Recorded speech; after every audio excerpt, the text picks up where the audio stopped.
इस वीडियो में हम लिमिट्स या हुदूद से थोड़ा और खेलेंगे। यहां देखिए g of h of x। वाज़े रहे कि यहां फंक्शंस को ज़रब नहीं दिया जा रहा बल्कि एक कॉम्पोजिट फंक्शन है, यानी दो फंक्शंस का मिलाप, जिसमें h ऑफ x की रेंज यानी y values g of x का, इस g ऑफ x का डोमेन बन जाती हैं। यानी इस फंक्शन की y वैल्यूज यानी h ऑफ x की y values g of x की x वैल्यूज बन जाती हैं। और लिमिट्स की प्रॉपर्टीज के तहत ये g of limit of h of x बन जाता है। और h ऑफ x की क्या लिमिट है? x 3 के जब नजदीक होता जाए, जो कि आप ग्राफ में भी देख सकते हैं। आसान अल्फाज में नंबर 1 h ऑफ x की हद निकालिए जबकि x 3 के नजदीक होता जाए, और नंबर 2 इसे मैं कहता हूं a, और नंबर 2 g में ये h ऑफ x की लिमिट डालिए।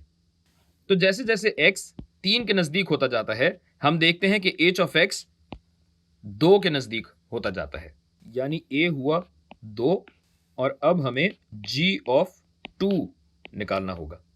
तो g के ग्राफ में x इज इक्वल टू 2 पे g 0 के बराबर है, लिहाजा हमारा जवाब यहां हुआ 0।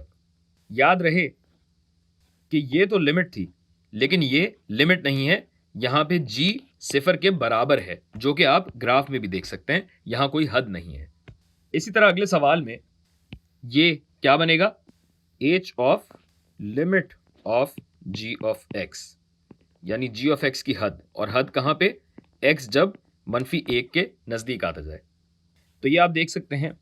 और जैसे जैसे x -1 के नजदीक आता जाता है, हम देख सकते हैं कि g ऑफ x लामहदूदियत की तरफ बढ़ता जाता है, यानी g ऑफ x गैर मुतय्यना होता जाता है।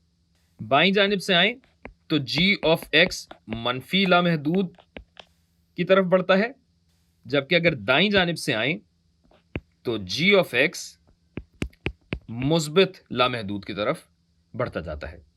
और चूंकि ये फंक्शन के एक से ज्यादा नताइज की तरफ बढ़ रहा है, लिहाजा यहां फंक्शन की हद का कोई वजूद नहीं है। और अगर g ऑफ x का कोई वजूद ही नहीं है तो h किस चीज का निकालें? क्योंकि h का तो input he g of x था, यानी इस पूरी चीज का भी कोई वजूद नहीं होगा। तो यहां लिख देते हैं लिमिट डज नॉट एग्जिस्ट। गैर मुतय्यना, ये भी एक शोशा आएगा, थोड़ा अजीब सा है, चला लें, लेकिन गैर मुतय्यना हद। अब थोड़ा वक्त बचा है तो एक और सवाल कर लेते हैं। तो भैया ये भी क्या बन जाएगा? ये होगा h of limit of f of x, और लिमिट कहां?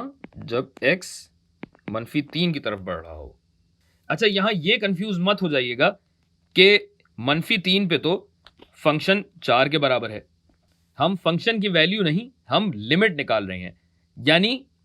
यानी हम x इज इक्वल टू 3 पे हद नहीं निकाल रहे, बल्कि हम x अप्रोचेज 3, -3 है, हमें ये चाहिए। और चूंकि यानी अगर x -3 की जानिब बढ़े तो f ऑफ x किसकी जानिब बढ़ रहा है? f ऑफ x बढ़ रहा है मुस्बित 1 की जानिब।